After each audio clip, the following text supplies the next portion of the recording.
welcome to this, another episode of Frame and Reference. I'm your host, Kenny McMillan, and today we're talking with Tyler Maddox, the DP of the Sundance film You Go Girl, which obviously just played at Sundance last week. This one, or 2 weeks ago? Doesn't matter. This one's a lot of fun. You know, I learned that Tyler's actually a C500 owner as well, so we talk a little bit about that. We talk about his career starting off in photography, traveling all over the place, doing action sports and nature and all that kind of thing, back when it was more difficult, and then transitioning into cinematography, again, back when it was more difficult during like kind of the mini DV days and stuff. So I think for those listening who are kind of maybe doing both now, potentially you could learn a lot from Tyler. And, you know, again, we get into the gear stuff too, which is a lot of fun. It's always fun to meet gear folks because maybe it's not always,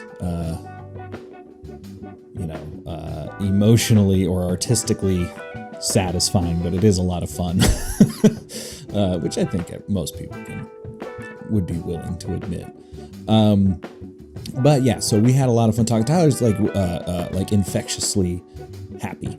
So, you just smile listening to this whole conversation. We did have mild technology issues, little internet connections. And then at one point my battery almost ran out. So you may have to forgive a little bit of editing wonkiness. But aside from that, fantastic conversation with Tyler. And I will let you get to listening to it. So here's my conversation with Tyler Maddox. What got you into cinematography? Were you always like a visual person, or did you start in a different art form, or how did that kind of come about for you? So yeah, I was 22, 23, somewhere right in there, and just really still didn't know what I wanted to do with my life. But at the time I was surrounded by a few people that just really hated what they did, for a living. And I just didn't want to get to my 50s and be like, man, I hate what I do. I hate what I've done with my life. And I happened to be up in Alaska on a fishing boat, helping my uncle, who was a commercial fisherman. And we had been out at sea for, weeks on end. And we had like one day off where we climbed this mountain. And I've always been a real mountain, been into the mountains and the outdoors. And we have this one day away from sea, and we climb this mountain, and just like the skies cleared up and we were surrounded by all these beautiful peaks. And I just had this like euphoric moment. And I just had this revelation at that point of saying, like, I want to do something that takes me to places like this. I want to do something that I like, and something that, gets me into these incredible places and allows me to travel and allows me to be in incredible scenery. And I just had the thought of like, well, photographers come to places like this, it's beautiful. And so on my way home, so a week later, so we were done fishing, and I was at the airport flying home, and I grabbed a, outdoor photographer magazine and just devoured it on the plane ride on the way home. And I just thought, man, there's like, this could be amazing. This could be a really fun career path. I never was like into photography. I wasn't, like this visual person. I wasn't into cinematography. I just, I was just a dumb kid at the time. And sure enough, I just kind of dove in head first and found everything about it fascinating. A few months later, I was actually married at the time. I still am. My wife and I moved down to Ecuador. Yeah. Yep. Same one. We moved down to Ecuador, and she was finishing up, she was doing like an exchange program down there through school. And I was just along for the ride. And I really spent like all of our time down there taking pictures and honing in, the craft. And of course, we were traveling, we were in an amazing place. And so it was a really good spot to just kind of start cutting my teeth and researching, everything. So that was about the year 2000. And when we came home, I had bought a couple cameras online. I had them waiting for me when I got home, and I started up a photography business. And I originally just started shooting what I knew. I grew up riding dirt bikes and skiing, and so those were the two things that I knew. And I went and started shooting races within those two, sports. And it was actually at the time that the first digital camera had first come out. It sounds so stupid now, but the idea of taking a picture and being able to see it immediately was like brand new at the time. Nobody had ever seen that. So, I went and shot a ski race, and I took a laptop into the bar afterwards, and I started a slideshow of the ski race. And pretty soon, I had the entire bar surrounding me, looking at the laptop, and people were going, "That's from today?" Like they had never seen that before. And literally people just started, saying like, "I want an 8x10 of that, like, would you make me a print?" And I started writing down names on napkins and addresses and phone numbers. People started just handing me money. And I came home to my wife with like $400 in my pocket. And I was like, it worked. Like there's something to this. And so that was, it was an exciting time. Like say now that we have these, iPhones in our pocket, we're all so used to that. It's not the novelty isn't there anymore, but at the time it was a really novel thing to be able to do that. So that took me down, about a 4 or 5 year rabbit trail of shooting all sorts of different motocross events and ski races. And we had my wife and I bought a motorhome. We were traveling all over the US, and we're shooting all these different sporting events and just selling the photos to the participants. And that pretty soon we got into contact with a lot of the magazines, and we started selling to the magazines. And then that got us in contact with some of the sponsors of the races. And we started selling, photos to the sponsors. And then they'd start asking, "Oh, well, can you take some pictures of our products, also for, ads or whatever?" And I started doing that. And then it was, then right about then was when like digital video was becoming a little bit more mainstream. And it was like a little bit more, before that, it was kind of, it felt a little unreachable. You couldn't just buy a camera and start editing. It was when we had tape decks, and, editing systems were $20,000. And like, it just felt like unapproachable for a guy like me. But, it was right in that shift to where it started to become that you could have a normal laptop or a normal computer. And, we were shooting, I can't even remember the format. A mini DV, I guess it was, and you could digitize that, all that, it kind of in that revolution. And so I started shooting, some video, and then that video side of it just really started to take off, and the photography side, slowly. I mean, I've always done it, I still do it, but it's just always gone down and down, and the video side just went up and up and up. And then I, learned about this thing called a DP. I mean, the first DP job I had, I didn't know what a DP was. They just hired me because they knew I could make images, but I didn't even really know, what that term was. I didn't take that normal path that so many people take of being a PA and getting, on these bigger sets and learning about the whole process. I came in completely in the back door and stumbled into it and just kind of had to figure it out along the way. I mean, it really was just an image maker that people started hiring to make more and more images. And I kind of had to learn that process and figure out all the different roles of a film set and how that works. And so yeah, I had kind of a different dive into this whole world, I think, than a lot of people, but it worked, and it's been just a fantastic ride, and I've had a great career, and I can't imagine doing anything else. Yeah. It's funny because you say, I think there's definitely something to be said for being on like the first wave of anything in this kind of field. So like being the first person with a DSLR when those came out, or just like even being it. Cause I remember when mini DV, you still like had to you had to find like a FireWire card to plug the mini DV. And if you didn't have like a Mac, there was just no FireWire. So you're completely, I remember when we could start to shoot on SD cards. Oh my, yeah. What a difference. Oh, yep. It was instant. Yep. Yeah. No, it's been a fun wave to ride. Like, I feel like I did get into it where, I shot film photography for a while, and even the early video was, putting cassettes into decks and having to fast forward tape and so to go from that to what we have today has just, and especially for guys, that are a little bit techie and like that stuff. I mean, it's just been a fun ride. For 20 years, I've been glued to blogs and the latest, things that are coming out. And it's just been so fun to see all the advancements and ride that wave. Yeah. Well, and the funny thing too is like, I'm sure anyone listening who's younger than, I'll say us, probably hears like, oh, photography to video. Yeah, duh. It's like, no, that shit wasn't around for till what, 2009? Until that was even remotely possible. Yeah, the learning tools that are out there now. I mean, things like this podcast, or the infinite YouTube videos and behind the scenes. Like there's such a tool set out there for people to learn and figure it out.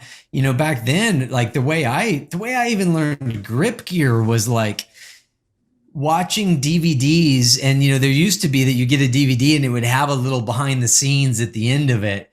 And I'd watch it and I'd pause and I'd be like, oh, what is that stand or something? And then you'd grab your B&H grip book that was this thick and like, go through all the pages and find like, oh, that was a C stand, and like, that's how I learned all, what all the all the grip gear and different things was literally like trying to find that through the end of DVDs and looking through big catalogs. And now you can just Google it and, somebody will give you an explanation of every piece of gear out there and teach you how to do it. And it's all for free. So there's such a wealth of information now. It's fantastic. Yeah. I mean, me and, we've actually, this topic keeps coming. These like the previous two and probably the next three are going to all kind of sound the same. Cause we keep talking about this, but like there's a positive and a negative to that. Positive being the democratization of filmmaking. Obviously, more voices are allowed to express themselves, which is great. But then on the other hand, because the information is instant and you don't have to work for it like you did, where I feel like when the passion maybe isn't fully developed yet, and the expectation of, I know how to do this, why isn't anyone giving me a job? You'll see, I mentioned this in the last podcast, but like, I'm a professional editor, or I'm a professional DP. I'm looking for more work. I've been doing this for 2 years now, and I'm just not seeing it. And you're just like, oh, geez, like, yeah, yeah, it's true. And I think too that when you learn it kind of, I guess, quote unquote, the hard way, kind of the school of hard knocks, making mistakes, fixing them. Like, I feel like you get a bigger depth of understanding when you do that. You know, not just the what, but the why, because you did it wrong at one point, And so I think sometimes you watch and you learn just from YouTubes or whatever, and you haven't made the mistakes. You haven't gone out there and really like grinded it and done it. You've learned it. And so you copy that, but then you get in the real world and the things come up, the things that you might not think of, that you really can only learn through doing a lot of it and making mistakes along the way. And so yeah, I think there's an advantage, to kind of some of the old school ways of doing it and coming up, that are helpful, but it's certainly not the speed that you can do it now. Do you remember specific, because we've talked a lot on this podcast about special features and how I think there should be a special features for, or a Netflix for special features, like featurettes and stuff like that. Do you remember any specific ones that come to mind that like really you either learned a lot or just, maybe excited you? I'm so terrible with that kind of stuff. Like, I get inspired by things that I see, and it'll be on my mind for a couple weeks or whatever. I might even, save some reference photos or whatever. I do keep like a reference library, but like remembering and I don't know, kind of ruminating on any certain films or anything. I don't know. I'm just, so many guys are like, oh yeah, it's, this movie and this thing and, XYZ. And I don't know. I'm just not like that. I just get like inspired by random, things, but they never really like stand out in my mind, and they never like last more than, a couple weeks, and then I'm on to the next thing. So I always feel stupid answering that question in that way, but like, I don't feel like I've had just these like really clear moments of inspiration from certain films or certain directors or certain DPs. Sometimes it's just like an Instagram post. Sometimes it's, something I, saw in some other feed or whatever, and I'll file that away, or I'll kind of like glean something from that. But I wish I had a better answer for that. No, that's but fine. That's just how my mind works, Yeah. Everyone's path's different. Did you find it, how was the transition from going from photography to cinematography? Because I was just talking in the last podcast where photography, was described as a capture of the defining moment, as Henri Cartier-Bresson said, and cinematography is telling a story with many pictures. Was that switched in sort of the way you perceive that visual language difficult at all, or did you find that you just kind of came to it? Well, I think there's two different things. There's the actual making of an image, and after I was doing a lot of the race photography, what I then did go into was a lot of advertising, very stylized photography, a lot of lights, a lot of setup, a little bit more similar to what we would typically do on a film set. So I think there was actually a lot of crossover from that world as far as purely making an image. So having a blank canvas, being at a location that looks dull, and it's like, okay, we've got to make this look good, and knowing how to light, and, especially I've always said that a photo strobe is, like a $600 or $1,000, whatever, photo strobe really gives you the light equivalent of like an 18K, light in the film world. That's like, when you're starting is unreachable. Like you don't have the finances to rent that kind of stuff. But with photo strobes, like they have an immense amount of power, but it's only for a second.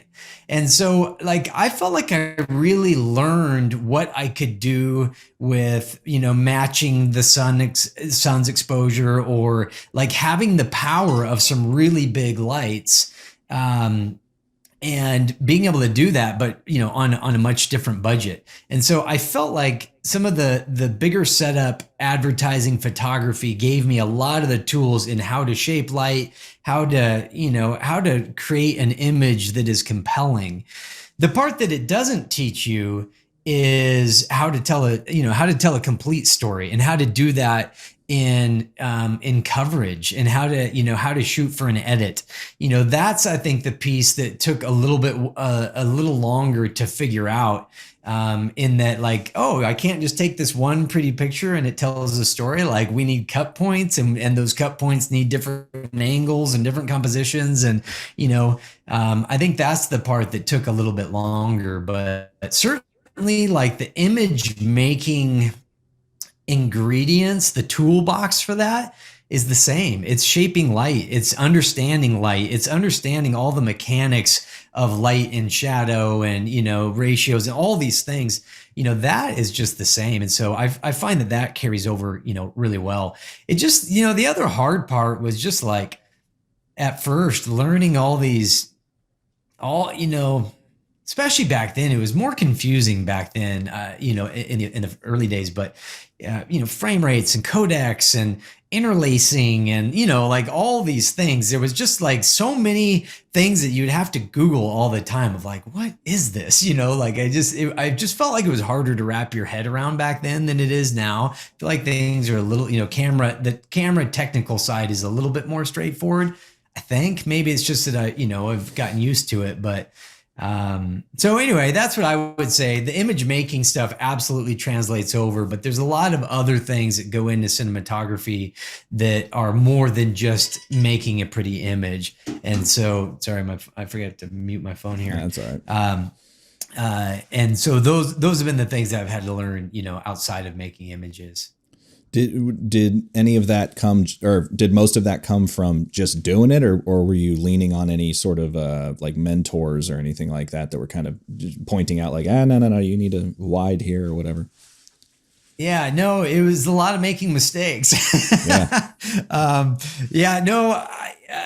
I never have had any real good mentors on the cinematography side. I definitely have had to kind of forge my own path and figure it out on my own.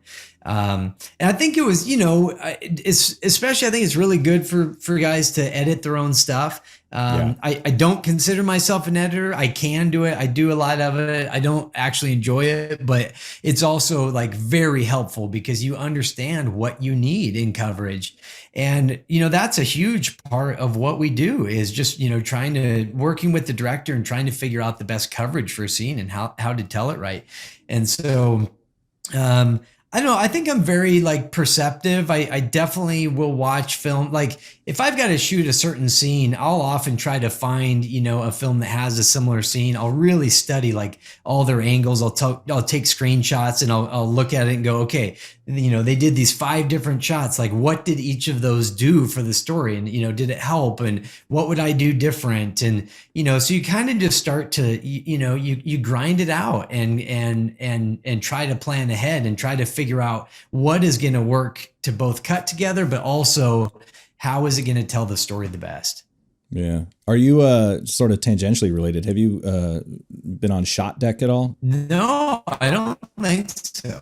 He basically built a website, which is just you can search either by movie or shot type or color or subject or anything, and it'll just populate a bunch of screenshots that he's pulled off like Blu-rays, and you can go through and like set up shot decks with that. It's a pretty cool tool. Yeah. That's awesome. There's been a few, and maybe it has been one that I've gone to. I have Googled a few of those that just pull a lot of reference photos, and maybe that's been one of them. But I love those tools. I love that. I love screen grabs. I love having, I'll often print off all of my reference images and have them on set. I just find that so helpful to talk to the director, to talk to the gaffer, to, like really have these visual tools. Cause we can talk about it all day long. We can talk about, I want this soft light here and this hard light here and this, but like until you actually see it, we might be on totally different pages. And so, I'm a huge fan of reference materials. Yeah, it's what, I just watched Tenet again the other night, and I watched the special features on that, and they were saying like, yeah, we read that script like 6 times, and no one knew what the fuck was happening. And then when we got on set and started setting up the shots, everyone went, oh, okay, I can see it now. But at first, and they did like 3D renderings, where it was like, well, this guy's gonna go here, and this is the protagonist at a different time, and and everyone just went, all right, I trust you, man. Like, yeah, it's a good one. Yeah, I could see that. Going back to when you were talking about doing advertising, like photography and stuff, do you have any tips for anyone who might currently be in that space, like whether it be working with clients or maybe, kind of a setup that you would lean on that you knew like, all right, this is gonna please them, kind of a bread and butter situation? Yeah. I think I found some success in all of that there's a million people out there with a good camera and they can find good natural light and shoot something nice. And that space is very crowded. Yeah. But if you can teach yourself and have the knowledge of how to go do a shot that requires 5 lights and some gack, and it's maybe a little more technical, like that space is much, much narrower. That tends to alleviate a huge, chunk of photographers. So for me, I think a lot of it was about like expanding my skill set and knowing how to do something that maybe other photographers didn't know how to do. And if you look at most advertising photography, it's shot that way. It's rare that it's just, some outdoor setting and it's just some real nice golden light. I mean, that definitely exists. But there's a lot of studio stuff. There's a lot of stuff that is like more stylized because advertising is about this like hyper reality. And what you're able to do with strobes is create a hyper reality instead of just the regular reality of the golden light, with a mountain in the background. And so I think that helps me find kind of a niche. and there weren't in my area here, which is a smaller area. There just weren't many other photographers that could do that kind of stuff. So if there was a higher end project, I was just automatically getting those jobs because I was the only one in town that could do these bigger setups and had the equipment to do bigger setups.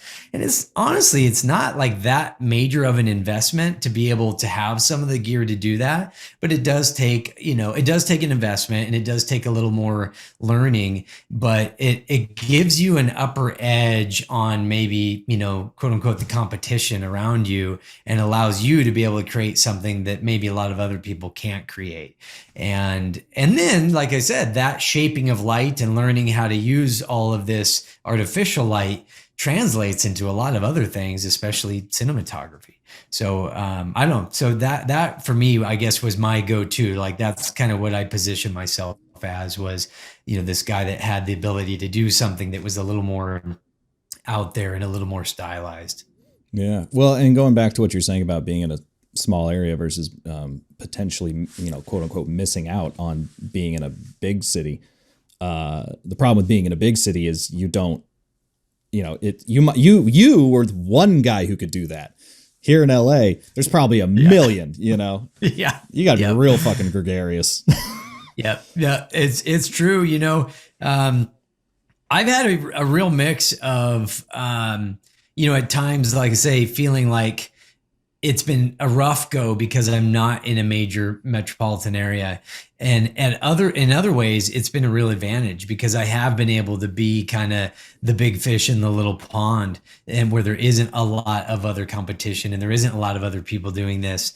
And yet there's enough big businesses around that I'm able to get on high level stuff. But it's definitely a much less crowded space. And on the downside, there just isn't nearly as much production. The resources aren't here. And so, that's been a little difficult. There aren't rental houses. I've had to become the rental house. I've had to, amass gear over the years because I can't just go down and get it from the rental place around the corner. The closest camera rental or grip rental to here is 4.5 hours away. So I'm like, if you go between Portland and San Francisco, there's a town, called Medford, and it's like right in the middle. And it's just, medium-sized town. Oh, really? Okay. Yeah. So then outside of Medford is a little tiny town called Jacksonville. And then 4 miles outside of Jacksonville up in the hills is where I live. So I'm like, fairly removed. But it's also been great. I mean, we have property out here. We shoot on our property all the time. We've we've shot Budweiser commercials here and like all kinds of stuff. And so it's kind of cool. We like, people come up all the time from LA and shoot stuff here. And I don't know, it's kind of a breath of fresh air. It's like, we don't have to deal with permits, and literally, like, we're out in the country. It's beautiful. We can do a lot of things here that you just can't do in the big cities. So I don't know, it has its ups and downs for sure. Yeah. I mean, it's funny you say rental house around the corner. I literally live around the corner from a rental house. And advantage, like, I'm really good friends with them. They've hooked me up before. Like, I make video content with them sometimes, because we like making educational stuff for their YouTube channel. Downside, no land at all. I'm going to be in an apartment for the rest of my life.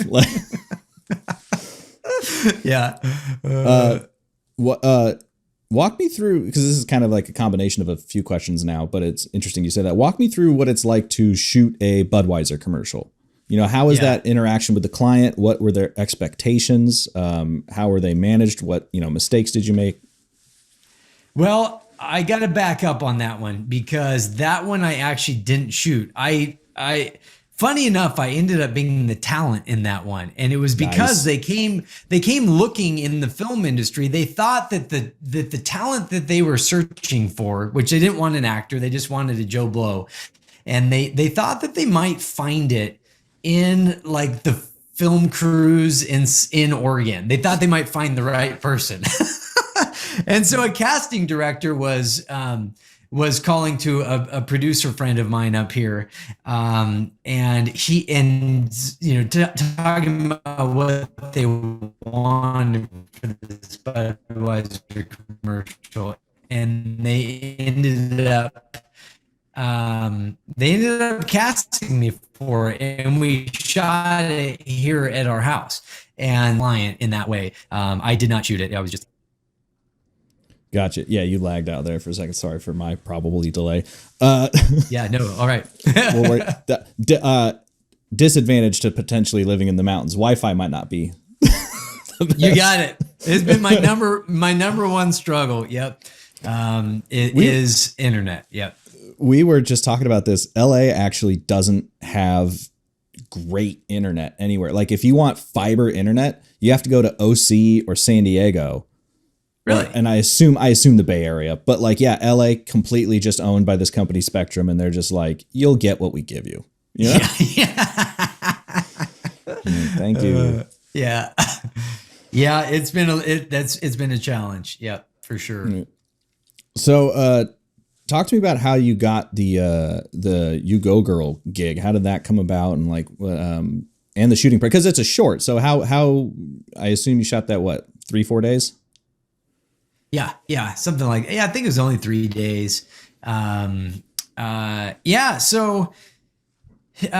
where I live is nearby a town called Ashland, and Ashland is a real arts town. It's a real arts community, and it has a huge Shakespeare festival that's well known around the country. And right at the beginning of the pandemic, there was a director from New York that was directing a play at the Shakespeare Festival here in Ashland, and COVID hit. And New York was the epicenter at that time, and it was completely shut down. And so her and her significant other, who is a producer, they were basically stuck out here for 8 months or whatever it was. And I'd say stuck. They had the choice, but it was a much better place to be during the pandemic than New York City. And the Shakespeare Festival was kind of scrambling. Their business model has been to sell tickets of plays and have live performances. And now they're shut down. They can't do that. And they're trying to figure out what to do. So they quickly realized we need to start making film content. And so they ended up writing a short, and Sharifa, the director who was there from New York, ended up directing it.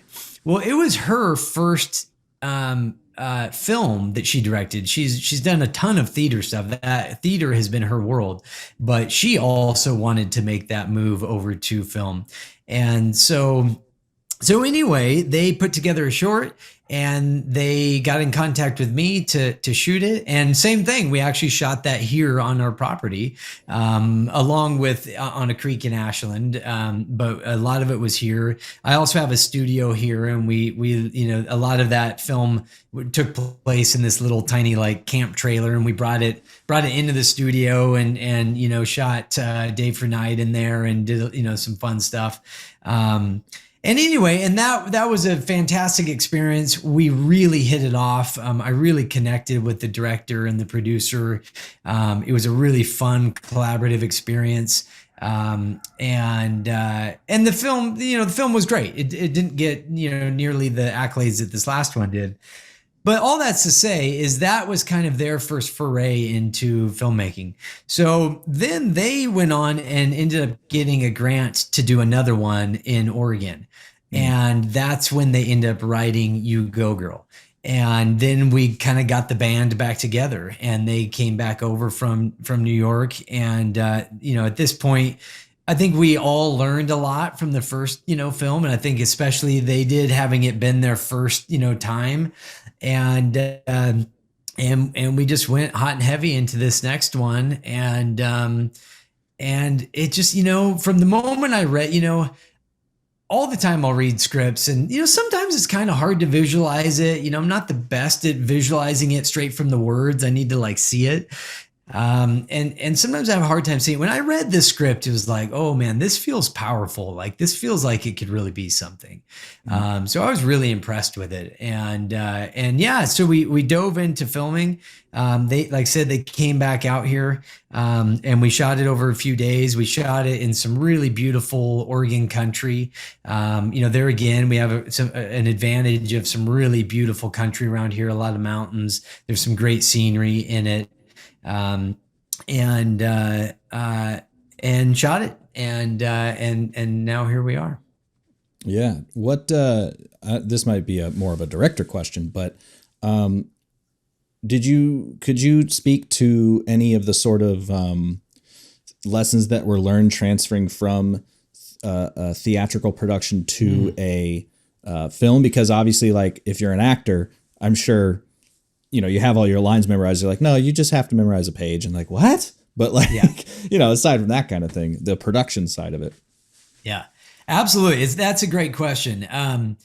And it, funny enough, it was very similar to my stepping from photography to cinematography. It really was about like coverage and editing, like having enough angles and things to be able to have the cut points that you need. There was also, she purposely chose an aesthetic with the first one of doing these very long oneer Mm. takes.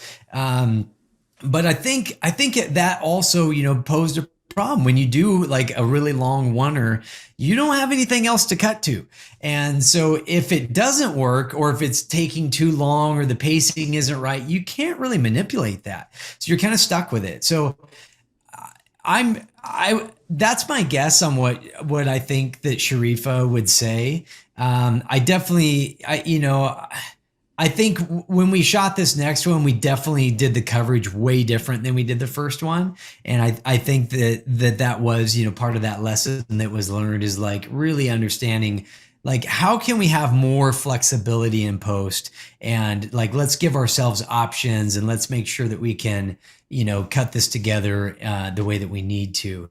So I think that was probably the biggest thing. And because in theater, there's no editing. Like you don't have that. You're not used to that. And it's a whole new art form that I think the theater side, has to learn. And once they do, once the light bulb goes off, it's like, oh my gosh, it's like being able to back up in a live performance and do it again, but in a little different way or whatever. Like it's a new avenue for them. So I think that when that light bulb went off, I think they understood it, and they grabbed onto it, and then we ran with it. Yeah. What, especially on that first one, but even on You Go Girl, were there things that the theater folks taught you and vice versa that you could that you can think of? I don't know that I have a great answer. The biggest thing that stands out to me is like, theater feels like a tighter knit community, and I don't know why, but maybe it's just because they are like doing these live performances that have all of this, energy, and these live shows where you have this big audience, and then you come backstage and everybody's on fire, and I feel like all those experiences really mold people into this like really tight knit community. So I think the one thing that stood out to me is like the community was so interconnected, and they were so like appreciative of each other and accepting of each other. Like I just really found this like an air that was extremely collaborative, extremely like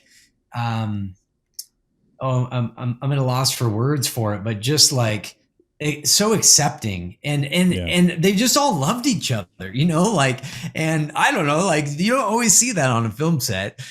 Sometimes there's like maybe a little more butting of heads, and I don't know, and I really bonded, with that crew. Like we really are a tight knit. We've all become extremely close. We really bonded, and it just felt like a more like meaningful, special experience. Like going through all the day in and day outs of of long film days. I mean, when we ended even this thing that was 2 or 3 days or whatever, when we ended, it was, tears, and it just felt like, man, like we had really done something. And I don't know, it was, and like that human element can really make a project a lot more meaningful, and it can make it it can make it go from just like another job, another paycheck or whatever, to like, wow, I just like, my life was changed in that experience and through these people.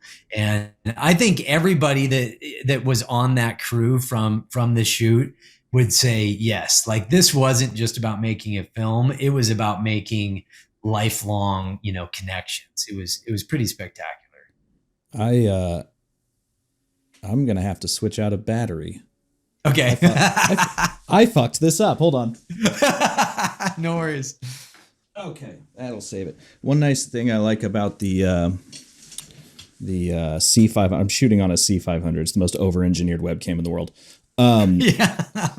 But the one thing I like is if you're running V-Lock power, like through the 12 volt, if you put a BPA 60, BPA 30, whatever, just standard battery in there, if the V-Lock dies, it immediately switches to the in-camera battery. Goes to that.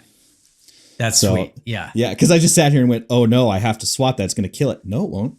We have backups. I didn't know you could do this with a C500.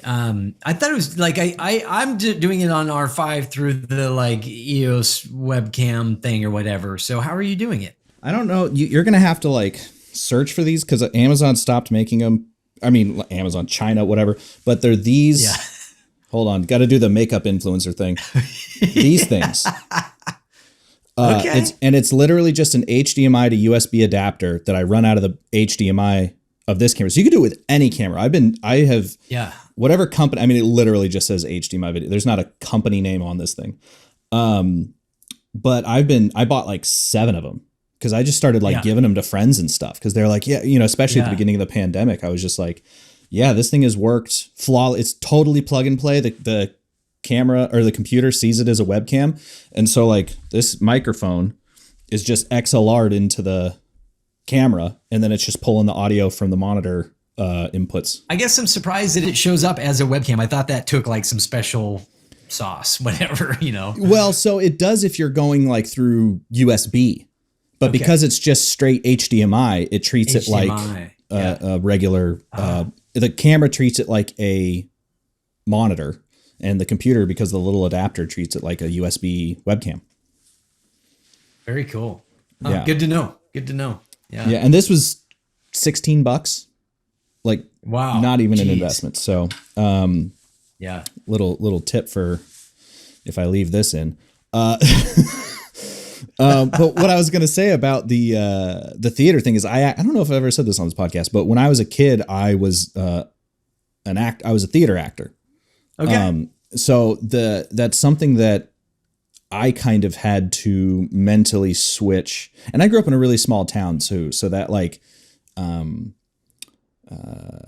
interconnectedness that you're talking about, that loving and acceptance and all that was a little more common. Cause I went to a high school at 80 people, you couldn't really have beef, you just, you really just accepted everyone for who they were. And you had like some weird ass friends and you're just like, well, I'm not his mom. He's just going to have to figure that out. But that was something that I had to kind of figure out switching to film, not like in a super strict sense, but like when you get into the film industry, it's people have jobs.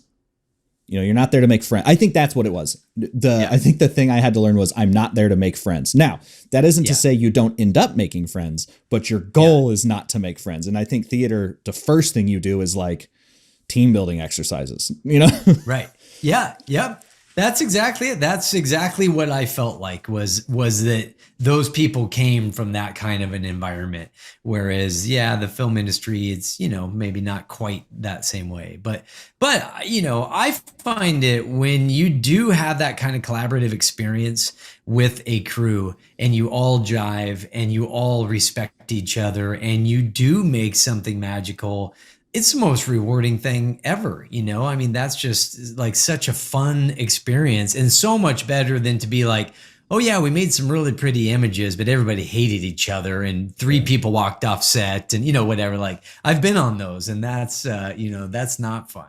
So if you can have your cake and eat it too by having these friendships and make something special, like that's a win-win. Yeah. What were you shooting? Because we're gonna just launch right into gear talk. But what did you end up shooting? You Go Girl on, or do you just do you have a set of gear that you just use for everything since you're kind of the rental house as well? Yeah, you hit it on the head right there. I've always been a fan of owning cameras. I've never liked the renting thing for a couple of reasons. I can't rent them here easily. I mean, the last few years with things like Lens Rentals and all these online companies has made that process way better. But still, you rent something and you get it, and especially if you're doing an internet one, it's not around the corner like it is for you. You go into prep and you're like, oh, we're missing the handle, or whatever. Like I hate that kind of stuff. I like really ironing out all of the camera things and having the camera dialed in to where everything on the camera is second nature because you use it all the time. I hate having there's enough pressure on set on the day anyway. And so if you then compound it with how do you do this? And why is this acting up? And, how do you get change, white balance, whatever it is, I hate adding that layer of confusion to an already stressful day. So yes, I'm a huge fan of owning equipment. And so, yeah, I've gone through several different iterations. I shot Red for a long time, and then I shot Sony's for a long time. Always had Canon still cameras still. I mean, I was originally always shooting, Canon with photography. And then I've always, ever since 5Ds came out and, had good video stuff, I was always using those as B cameras, but my A camera would be like a Red Epic or something. And then, yeah, maybe whenever the C500 Mark II came out, I just was fed up. I at that time had a Sony FS7 II and along with some smaller Sonys, and Workhorse cameras, and they're great, but the thing that I struggled the most with both those was skin tones. I just was never happy. And every time I saw something shot on a Canon, I just was like, man, that skin looks so flawless. Like it just looks right. It looks the way it's supposed to be, instead of a weird red green thing, or, I don't know, I was just having issues with that. So yeah, when the C500 Mark II came out, it just to me felt like the right blend of everything. I could shoot big rig stuff on it. I could set it up and build it out in more of a studio type rig and have everything that I needed. But I could also pare it down and make it small and put it on a gimbal and operate it myself and not need somebody on the other side. And I had NDs, and it's just like everything is at your fingertips. And to me, that just became my go-to. I bought one, and I'm definitely I'm not pigeonholed into one type of shooting, that's for sure. I shoot a really wide range of things, and I go from day to day or week to week shooting absolute opposite kind of content. And so that camera for me has been able to change and morph into whatever I'm doing. So, we shot You Go Girl, and we did it, cinema lenses and, a little bit bigger build out, and shot a lot of it handheld with an easy rig. And then, literally 3 days later, well, actually, that week, when we shot those last spring, the week before, I was shooting a national commercial for Harry David, and same type of setup, big cinema glass and, bigger setup. And then we shot You Go Girl. And then the week after that, I was shooting the other main show that I shoot is Jim Belushi has a show called Growing Belushi on the Discovery Channel. Oh, and right. I'm the DP and one of the executive producers on that show. And, super cool. Yeah, so that's all reality show, and it's completely different style of shooting, but we shot it on the same camera.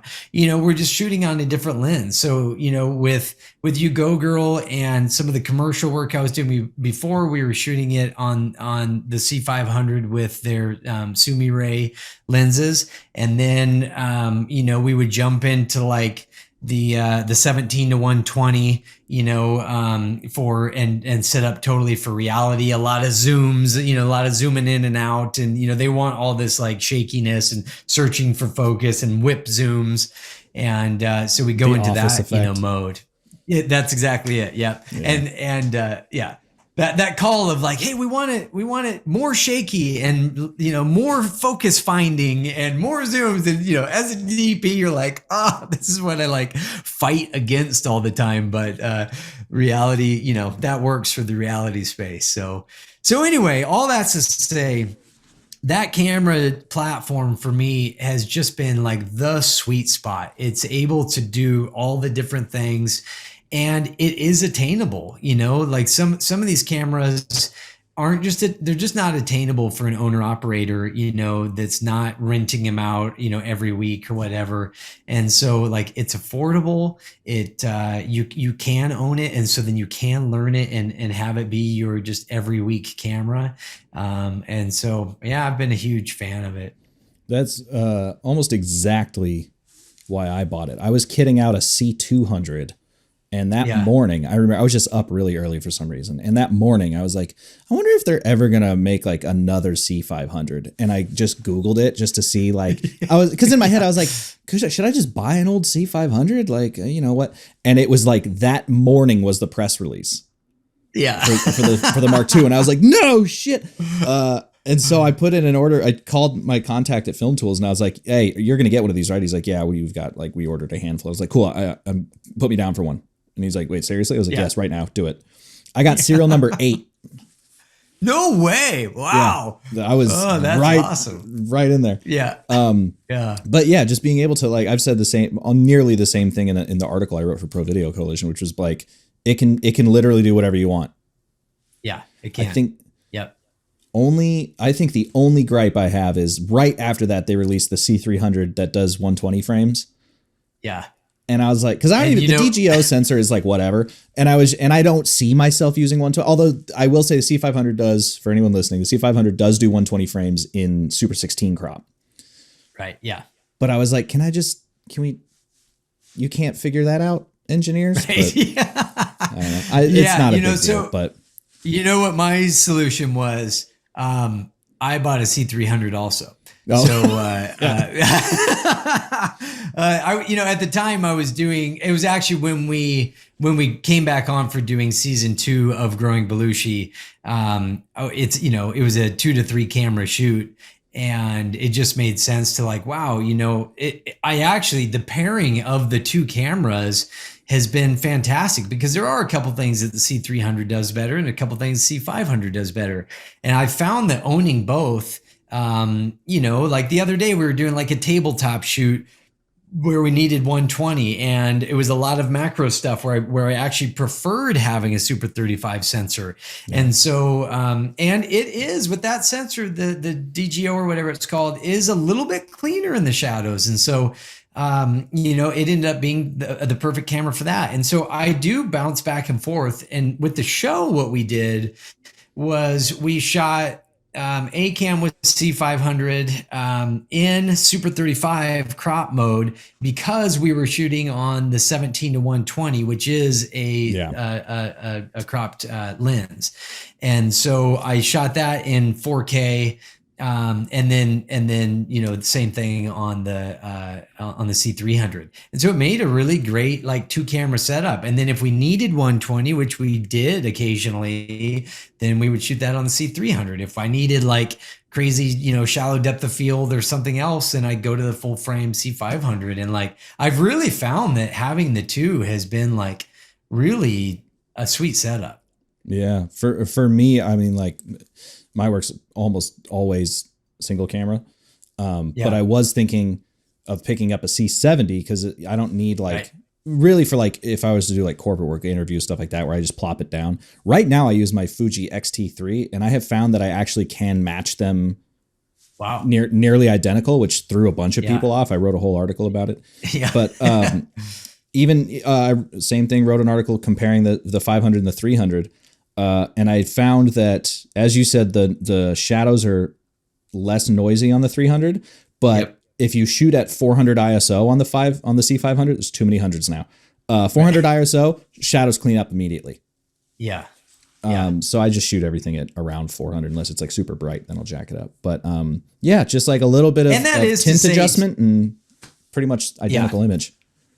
And I would have never said that the 500 was noisy in the shadows. Like you don't, No. you know, until you put it at 200% side by side and they're like, oh, this one is a little cleaner, but it's not like you ever actually notice that in the 500. It's so clean. It's just a beautiful image. Yeah. So yeah, fantastic cameras. I can't recommend them enough. I just have been extremely happy with this platform. Is there any sort of gear in the future that you're kind of looking into, or like any, because my position has kind of been like, you can come out with almost anything now, and I'm not amazed. Like camera technology feels like it's peaking. Like, I don't know where we're supposed, like, give me 12K. I don't care. You know, I don't need it. Exactly. Right. You know, we have 10-bit, we have RAW, we have, so now it's down to like hardware, like, ease of use or whatever. But is there anything kind of that you've seen that's kind of got you a little excited, just kind of as a gear nerd? Yeah, I think the only thing, and it's such a specialty nuanced thing, but that I'm looking at right now is more high frame rate stuff. So I do have a lot of like tabletop, you know, food, things dropping, you know, stuff that I really would like to be able to shoot at 1,000 frames a second. But I'd be plenty happy with 500, 480, you know, like even 240, you know.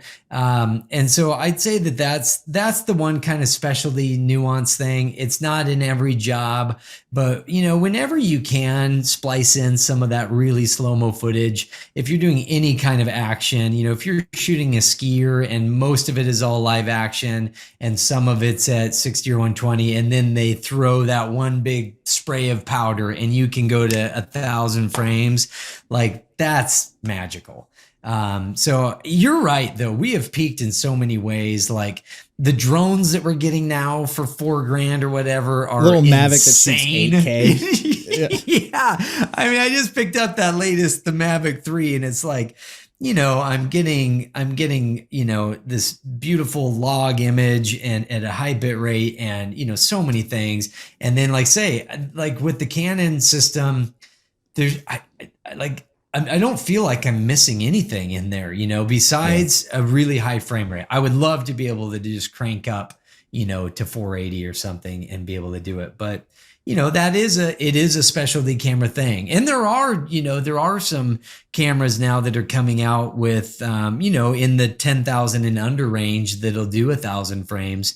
You know, it's not just the Phantoms anymore. There's a few other options, but I've got quite a bit of that, you know, this year. So I am kind of looking at like, gosh, what are my options, and do I need to just rent in, or is there something that I could buy? So that's really about it for me right now. I feel like king on the hill, like having some of the latest stuff, having Canon's, you know, latest cameras. I also have a couple R5s, and like that camera is insane for, you know, I also shoot a lot of like really adventurous, you know, like, you know, fly in on a float plane in Alaska and get dropped off in the middle of nowhere, and you can only bring 50 pounds of gear and you're out there for 2 weeks, and you know, and so I use R5s for that kind of stuff. And to be able to take these unbelievable, you know, still images at a really high resolution, and then with the touch of a button be able to jump back over and record video is just like, you know, or it's that tool for that application has been really game changing for me as well. Yeah. You know, it's funny because talking to like strict sort of, let's say, old school cinematographers, a lot of those tools completely unnecessary. You know, photo modes, totally unnecessary. Anything that's not 24p, pretty much unnecessary. So it's nice to hear someone say like, actually, all those tools were made for me. Like, Yeah. Yep. Yep. No, I think, as content creators with a lot of different disciplines, I mean, you're right. There's a lot of jobs I'm on where, it's just strictly 24 frame, cinematography type stuff. But there's a lot of other things where I have to be, I have to play both hats. And, if you're working for a brand and they send you out on this, on a backcountry ski tour or on a remote hunt in Alaska, like they need both deliverables. And they actually, a lot of those jobs, the photo delivery is like just as important as the video content, and sometimes even more so.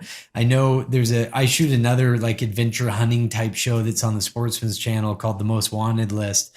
And most of the sponsors of that show, the images for their social feeds are more important than the actual show. Like that's what they want, sponsor wise, and they're the ones kind of paying the bill, but that's, more important. So I have to jump back and forth and be able to still shoot a storyline and be able to jump over and get these images really quick. And so I find myself jumping back and forth like a ton. And I've never been able to do that on a camera where I had so many tools, where I could do slow-mo, I can shoot, I'm shooting full frame, and I'm just getting these gorgeous images and video side by side. I mean, it's really, it's been pretty game changing for me. I like to end all these podcasts asking the same two questions. First of which is, what's a piece of advice that you either received or read or just something like that you feel has stuck with you throughout your career as a cinematographer? I feel like maybe the biggest thing that has helped me along my career is just to never settle for like it's okay or it's average. Like to set you, I always refer to it as the bar, to set your bar like really high. In LA, the bar is high. There's great work everywhere, so signal to noise ratio is pretty fucking high. I know in my, area that's a little smaller, there's just a lot of average work out there. And there's a lot of people that just kind of like, settle for this like local commercial, look. And I just feel like I've always just kind of set my bar a little higher. Like even if it is a local client or a small job, like I always try to shoot it like it's a multi-million-dollar project, like how can we make this thing look, and how can we develop the story to make it be way above, what it is. And today the tools are available to do that and to do it, somewhat affordably. You Go Girl is a good example of that. That had no budget, I mean, we did that on a shoestring, and I think it looks fantastic, and it made it into Sundance. So that's saying something. So I think that's a big one, is just like not being okay with okay. Like always like, like grind it out. And I would also say that never comes easy. I've never done anything that it was just like, oh, that was so easy. We just threw up a camera and it came out and it's like amazing. Like it's usually everything good I've done has come with me pulling my hair out at some point, like agonizing over how we're going to do something, or you know what I mean? Like you have to go through that grinding process to make something great. I keep thinking that there's going to be a shortcut and that like eventually you'll just have all this knowledge and experience and you'll just throw something up and it's amazing. And it never happens. Like you have to grind it out. You have to do your homework. You have to prep. You have to pull references. You have to do all those things. And it just doesn't come easy. But if you do, and you go through that process, like what we see so often in movies and whatever, like the writer's process, where the writer is at the typewriter and pretty soon he's, it's 2 a.m, he's pulling his hair out and he's throwing crumpled up paper, and you finally like come up with something. I feel like that is the process of anything great. At least I haven't found shortcuts, around going through kind of the ringer to get there. So that would be my advice, is just setting the bar high and realizing that that takes work and it takes effort. You won't just like, slide right into that. You have to do your diligence on it. Yeah, I think that does kind of go back to what we were saying about the democratization of filmmaking, is that now that everyone can do it, and at least on like YouTube, it seems to be a lot of amateurs teaching amateurs. And you get, I think, what you're seeing, locally, and definitely here is in LA, where that sameness, that base level sameness, where there's not a higher target to hit. People are talking, I'll see people like, I really want to be a cinematographer. My goal is to make films. And it's like, well, what do you do now? And they're like, well, I watch a lot of YouTube and I make tutorial videos. And it's like, great shit. I do that. But like, are you watching films? Are you trying to like work on films? Or and it's totally chill if you're happy doing that. Like, people make a ton of money, doing that. And it can be fun, especially if you're a gear person. But yeah, that's it. I think setting that higher goal, like you're saying, is laudable, but also make sure that you actually have a target. Yeah. Right. I think I want to be a DP is not a target. Right. I want to shoot that kind of stuff. Now I need to figure out who makes that is a little more. Yeah. And I think you can also, you can get a paid gig, and let's say it's just, a few $1,000 gig or whatever, and I have so many times blown everything that I'm going to make and then some on like using that as like a platform to make something, even bigger. I mean, we talk about doing, passion projects or whatever. Well, it doesn't always have to be something that's separate from work. Sometimes I'll just take something where they're not really expecting anything amazing, but I'll treat it as like, hey, this is a Budweiser commercial, even though it's, something stupid. And that gives you a chance to try to achieve, if your goal is to shoot Budweiser commercials, then, treat your little local, side project as if it is a Budweiser commercial, and go through the motions and try to do everything you can, even if that means you're going to make a lot less money because you blew it all on getting the hazer and the right camera and the filters and the things that you need to do it. But like, hey, that's a way to it's a way to learn it, and at least you're getting paid something, and you're not just doing it all on your own dime. So I've just always treated projects bigger than what they were, and I feel like that has worked out. Yeah, that's fantastic advice. Second question, a little easier. Suggest a film for people to watch that isn't yours. Oh boy, this is where I have a hard time. It used to be, what's your favorite movie, but that's a horrible question.